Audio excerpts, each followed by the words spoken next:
When you're looking for Whirlpool innovation and quality, who has the answers, the selection, the price? Ventura TV Appliance. With billions in nationwide appliance buying power, more than Home Depot and Best Buy combined, we'll help you save. Our low prices on Energy Star qualified Whirlpool appliances save you energy and money and pay no interest on select models when paid in full within 12 months. Ventura TV Appliance, serving you since 1951. Hi, I'm John Malos. Welcome to this live edition of Connect with Me on the showroom floor at Ventura TV on this day. Normally we have On the Air Off the Presses. Today a special program on the Armenian Genocide. We're back with our program 436 MeTV option 11. Do turn down the sound.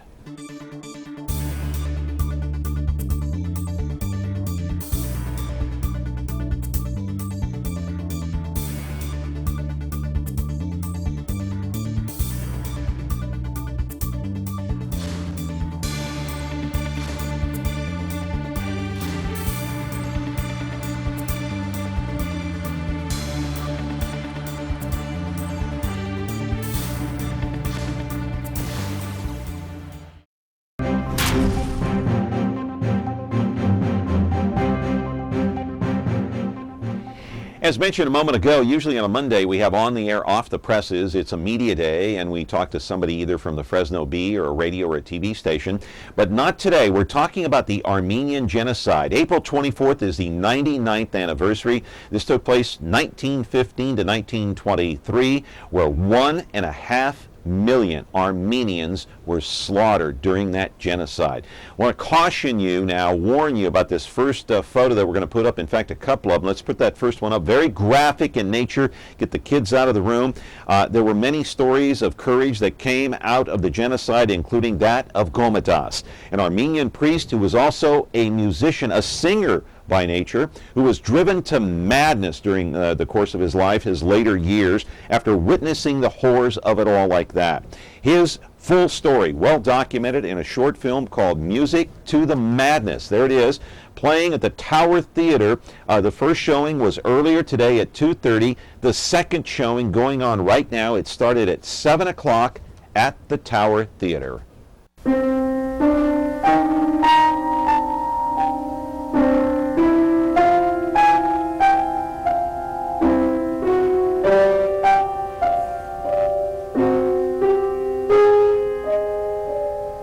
Has it already started, the killing? In the case of Gomidas, he had this great flourishing in the early part of his life and then essentially went into a mental breakdown that was triggered by the Armenian Genocide. And really you can look at that and compare that to the Armenian experience. The Armenian people pre-1915 were in a cultural renaissance.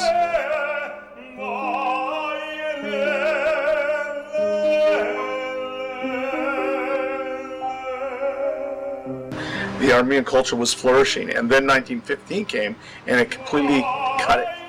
Just a big demarcation. When the Turks were planning to annihilate our nation, not only Gomidas Vartabet or other intellectuals, but the whole nation, Gomidas Vartabet was thinking of opening a conservatory for the Turks in Constantinople. Live in our studio now is David Robert Deranian, the producer, the writer, and director of this film called Music to the Madness. It is a full story about Gomidas. He is an Armenian priest, or was, and a singer who it just drove him crazy to have to live through the Holocaust, or actually the genocide, the Armenian Genocide, 1915 to 1923. He was actually put in a mental institution right around 1918 or 19, drove him crazy until about 1935 when sadly he passed away. This is a short film about his life, 72 minutes long. Tower Theater first showing already took place this afternoon, and the second one going on right now as I speak at 7 o'clock it started. Anyway, 436 MeTV option 11, back with our program in just a moment. When you like Ventura TV Appliance on Facebook, it's nice. But when you love the Whirlpool appliances we deliver, it's even better. Our website is cool, and it's a good place to start, but you really should touch the merchandise before you buy. Touch the new Whirlpool Ice Collection. It offers a modern style made to create an inspiring kitchen experience. Save big on this Whirlpool Black Ice or White Ice kitchen. Come in to Ventura TV Appliance and touch the merchandise today. April 24th is when they celebrate the 99th anniversary of the Armenian genocide, of course, and next year will be 100 years. David, Robert Deranian is the producer of this film, the writer, the director. You're pretty much everything. This film called Gomidas. We've seen so many films. By the way, thank you for being here on such Thank you for having me. I appreciate it. 2 o'clock or 2:30 this afternoon at the Tower Theater, again at 7 o'clock tonight. We've seen so many documentaries about the genocide, have read about it, know about it. U.S. government does not recognize it for some reason or other. Right. Why this film? Why is this so important? Well, I'll tell you, there's a variety of reasons, but if I have to, break that down into a sentence or two, what I would say is that the purpose of making this film was to bring the genocide down to the ground level, to make it personal.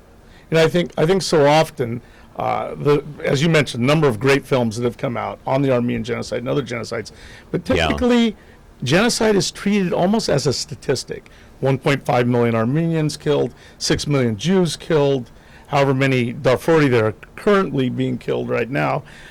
We think of it just as a number, and it's hard for people to relate. This is a story that makes the genocide personal in that it tells the story of Gomidas, this amazingly brilliant priest and music composer that unfortunately lost his mind because of the genocide. Yeah, he went absolutely crazy. Absolutely, He just lost completely. it. Yeah. He went from a guy that was incredibly prolific, world famous musician, had so much, he was only 45 years old when this happened. And he went from that to complete it would drive anybody crazy. And there's a picture of Gomidas right there. When was that taken, roughly speaking? That picture there was taken roughly about 1900, you could say. This is when he was, so really right up until the genocide in 1915, Gomidas was quite prolific. Who was he? Start from the beginning. Okay. Who was Gomidas? Yeah. Well, he was born Sogomarian.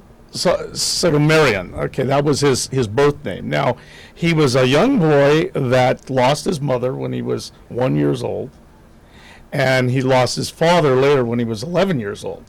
At that point, he was sort of tossed back and forth between... Raised by family members. Loosely, very loosely. Other family members, yes, like what, aunts and uncles? Aunts and uncles, but when I say loosely, I mean that he really wasn't given much care. Effectively, he was a boy that kind of wandered on the streets. I mean, oftentimes he didn't even have enough food. Was he a loner?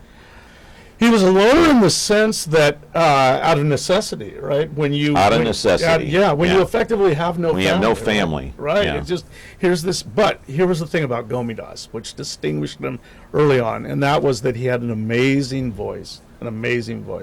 How did he discover his voice? We know he had an amazing voice, but he also became a priest. Yeah. So he was a priest, a musician with this amazing ability to sing. Yes. How did he discover that? Well, I think he always just had this innately natural tendency to sing just greatly.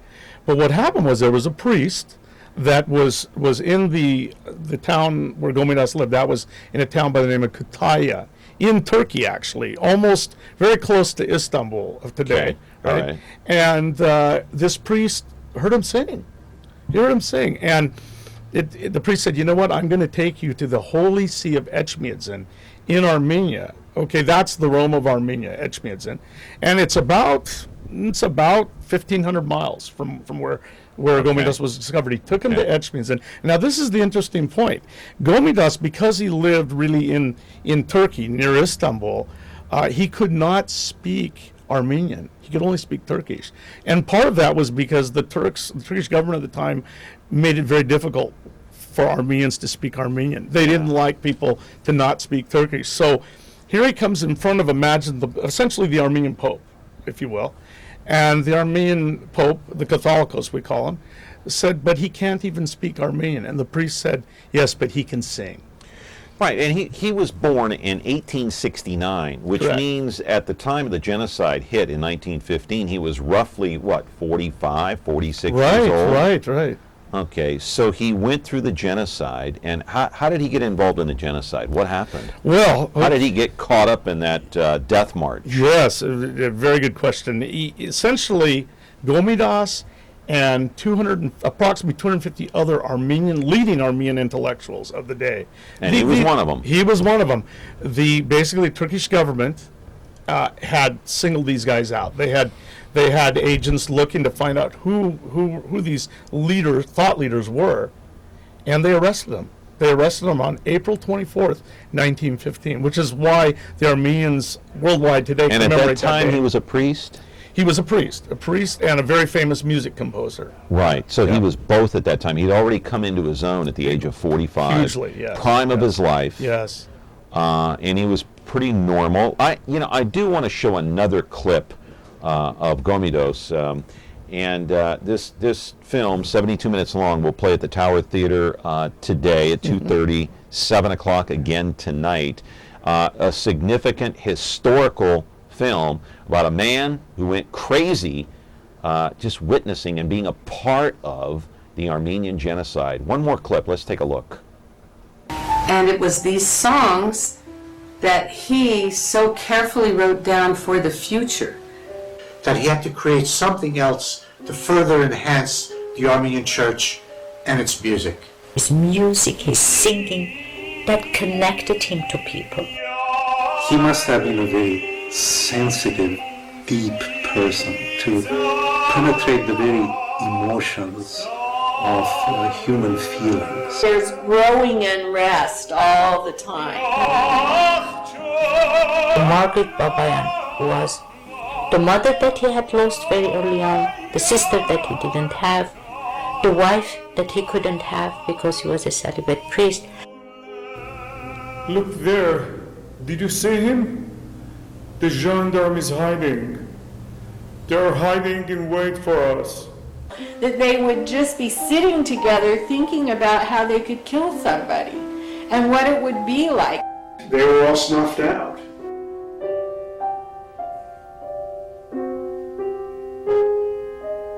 His whole thinking changed.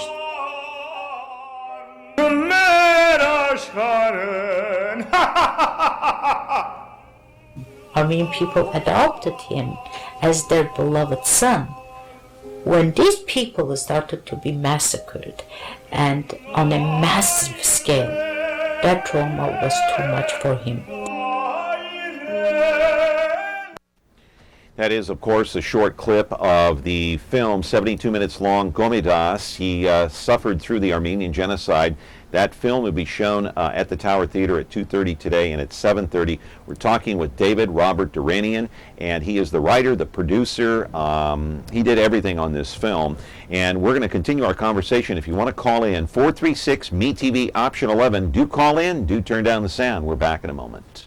Now, why don't you tell us the whole story right from the beginning? All right, from the beginning. This is the city, Los Angeles, California. My name's Friday. I carry a badge. Police officers. You any idea who the other man was? My partner's Bill Gannon. Program? We got just one big question. Yeah. When? Now on MeTV Fresno, Xfinity 187.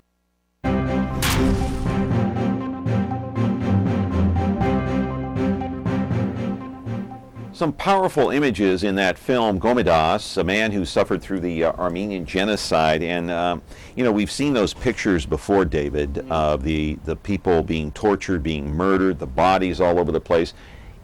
I don't care how many times you see it, you don't ever get used to that. It's like watching the Jewish Holocaust. Exactly. It's terrible. Yeah. Terrible, yeah. You wonder in your own mind how people can treat other people in that fashion. Right.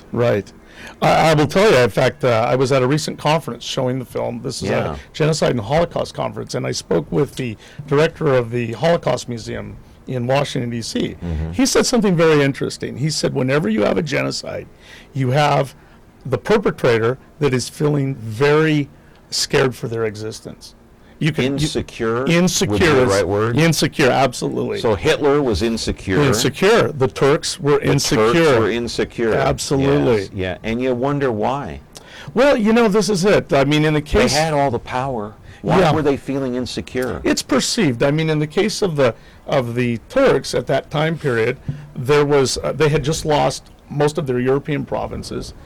The Armenians were to their east, and they thought, if we lose that, we're really done in. So there was this innate fear, and you have to mix in, unfortunately, terrible things like racism and this sort of thing. All that mixes together and comes out with us versus them, and they think of the victim as not human, right? It's just an entity because if we don't get them, well, they might get us. But did you do this film? Did you produce this film? Did you write it? Did you have to do it to satisfy a need within yourself? Because I know you are Armenian. Right, yeah. Did you have to satisfy a portion of you, inside of you? Yes, What was that all about? Tell us. I think that's, well, I can tell you, my grandfather, Avidus Deranian, who was a Central Valley farmer right here, he was orphaned because of the genocide. He lost his mother and father, younger brother and younger sister. He came to the United States with a shirt on his back.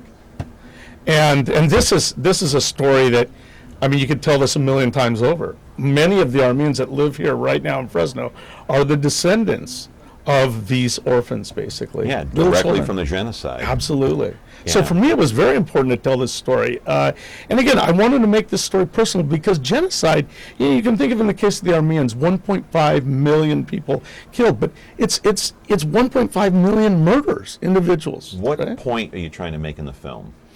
The point I'm trying to make, there's a number of points really, but I would say that let us not just get used to this idea of genocide, right? This is murder on a massive scale. It's happened, unfortunately, time and time again. Let's remember the Armenian genocide, and let's remember that so that other genocides don't happen.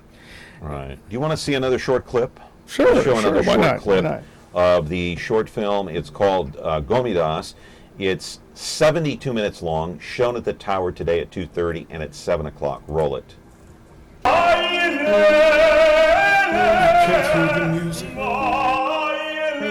Gomidas, at his core, was an orphan.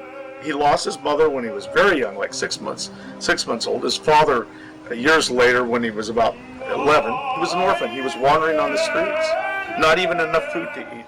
And so why do I mention this? Well, because we have the very unique opportunity with this film to partner up with an organization called SOAR, which is dedicated to helping Armenian orphans. Because just as Gomidas was a wandering child that could have simply been left alone, instead he was taken. He was taken up and brought to the Armenian church, and he became a person that was able to contribute greatly to the world at large. So just like Gomidas, there are orphans now that need that nurturing. So all the net revenues from this film are going to go directly to SOAR. That is very exciting to me, and not just because SOAR is a wonderful organization, which it very much is, but because Gomidas himself was an orphan. And I like to think that if Gomidas was here with us, I hope he's looking down, and he's very pleased that his life, his legacy, is helping Armenian orphans like himself. You know, by the grace of God, somehow the Armenians survived. Some did. Mm-hmm. By the grace of God, somehow some Jewish people survived the Holocaust. Yes. Don't know how. Right. Don't know how. Do you? Call it a miracle. I mean, I think certainly in the case of the Armenians, there were, let me put it this way, the perpetrators didn't accomplish what they wanted to accomplish. They made mistakes, thank God. Yeah. And I think... Well, the purpose was to wipe everybody out. Absolutely. There was a very notable, what they called the Young Turks back then. They were the ones that perpetrated the genocide. And he said, before the commencement of the genocide, in 50 years, the only Armenian will be in a museum. That's chilling, right? I mean... Yeah. Well, it goes on today. So the film is called Music to the Madness. Mm-hmm. And when did Gomidas, when was he committed to a psychiatric ward? Well, it happened. It happened approximately 1918, 1919. I say that because what happened was during the genocide. It was, yes. Well, effectively, right. The genocide was, how should I say, was kind of winding up. Although there was still more to be done. Well, I mean, it lasted till 1923. Exactly. So, go ahead. Yeah, no, and I think this is a good point. It did last until 1923. Gomidas. You see, there were different stages of the genocide. There was first the Armenian intellectuals. Then there were the Armenian soldiers, right, that were killed in mass, right? Yeah. And then there were the people, the women and children and the elderly, right, to finish it off. Yeah. Anyway, Gomidas, he was arrested, but because he was so famous, I mean, Gomidas was world famous. So people behind the scenes, like the U.S. ambassador to Turkey at the time, could pull some strings to get Gomidas free from that prison. I should mention, almost everybody. So that's why he survived? That's why they didn't kill him? Absolutely. When all the rest of those intellectuals, essentially almost all of them, were killed. Right. But he was saved, but he wasn't free. In his own mind, he wasn't free. Exactly. Yeah. Exactly. All right, we are talking to David Robert Deranian, and he is the writer and the producer of this film called Music to the Madness. You can see it at 2 o'clock or 2:30 this afternoon at the Tower. And also, again, it replays at 7. 436 MeTV option 11. Back in a moment.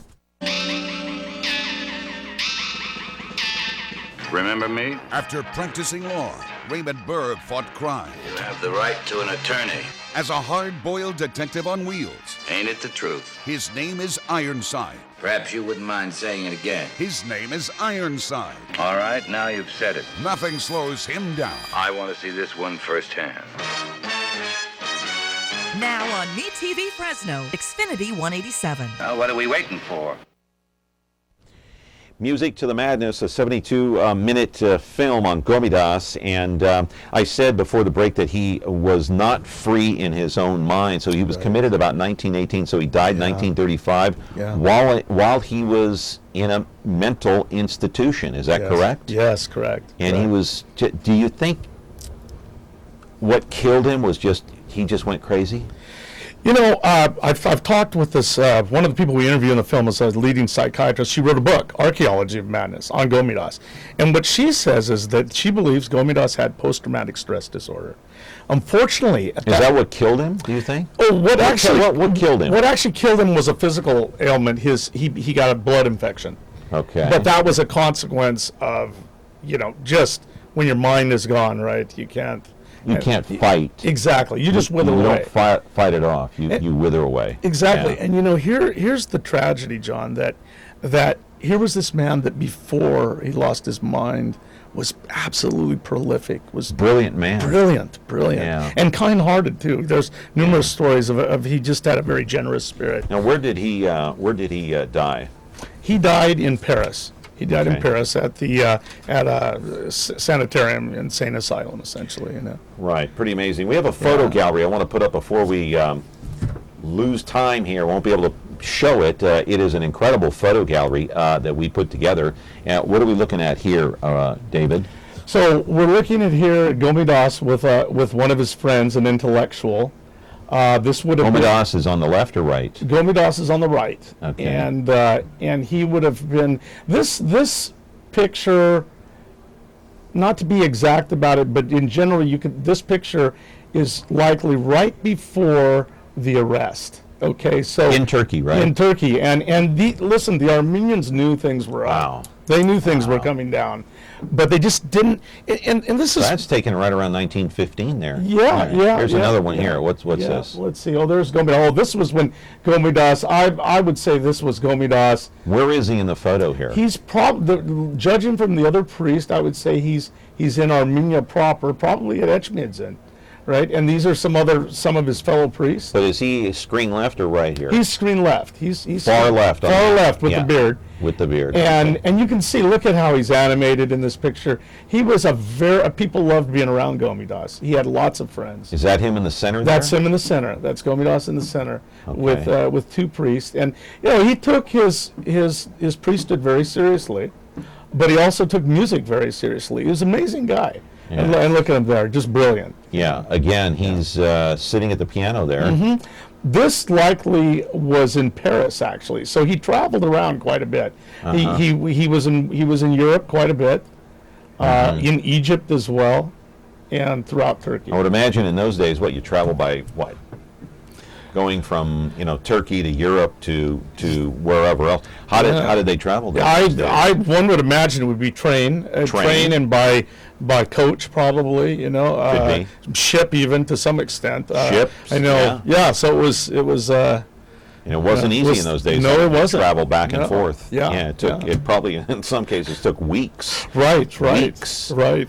So what do you want people to take out of this film? When they see it, obviously they're going to see the horrors of the Holocaust, but what can they take from it?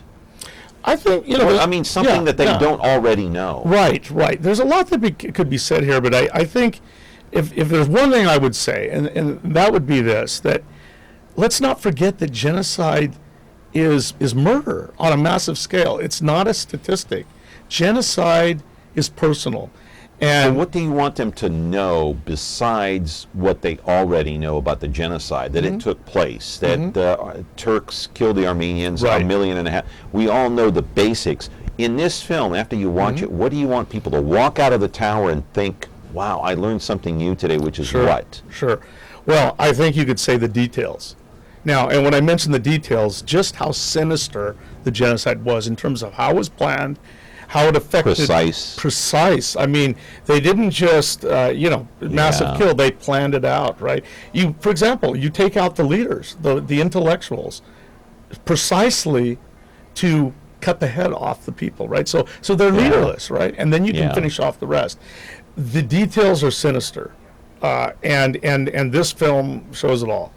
So really, that's what and the reason again to focus on Gomidas is here's a specific example. Here's a man that was amazingly talented, a beautiful mind, kind-hearted. I mean, he didn't deserve this. Right? Yeah. Well, nobody did. Exactly. Yeah. Exactly. So, what other cities has this film played in? And after you get done with Fresno, where are you going next? Sure. Okay. Well, the film opened actually at a Genocide and Holocaust conference in Pennsylvania. This was about 2 weeks ago. Okay. And then last week it aired in Chicago. Both thumbs up in all cases. Honestly, pretty good reviews in Chicago? Very good reviews. Honestly, I mean, I like the film myself, but I'm biased, right, since I'm the creator of the film. But really, the overwhelmingly people gave a thumbs up for this film. Right. So now, after Fresno today, tomorrow it's going to be at San Diego State University. Are you going to be there for that? I'm going to be there for that. And then on Friday, it's going to be in Costa Mesa, California. Okay, and you'll obviously be there for that. Yes. And then any other showings besides that? Or? Well, what we have planned is, and this will likely be in May, a screen in Washington, D.C., okay, hopefully on the Hill, for congressmen and senators to watch, and then also in Boston and New York. And then, of course, we have it in various film festivals, international film Genocide festivals. not recognized by this country. Yeah. You think it'll ever happen? Oh, boy. You know what? Let me just mention one little thing here. Right now, as we speak, or he's probably come home now, but the Speaker of the House, John Boehner, last week was in Turkey to assure the Turks that don't worry, this pesky Armenian genocide issue is not going to come up in Congress.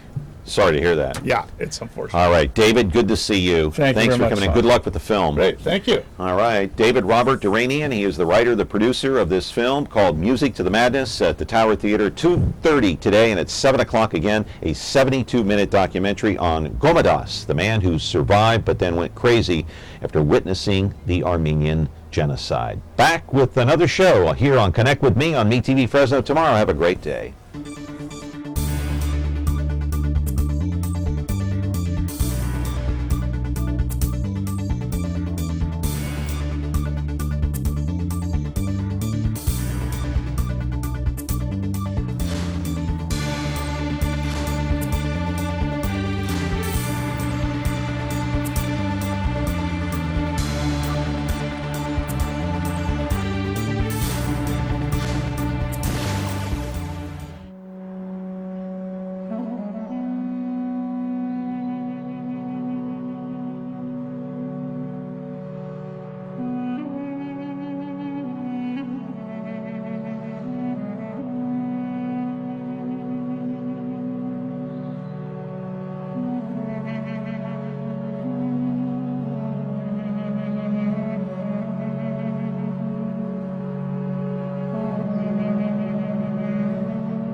This black and white patrol car has an overhead valve V8 engine. It develops 325 horsepower at 4,800 RPMs. It accelerates from 0 to 60 in 7 seconds. It has a top speed of 120 miles an hour. The automobile has 2 shotgun racks, one attached to the bottom portion of the front seat, one in the vehicle trunk. You want me to drive? Now on MeTV Fresno, Xfinity 187.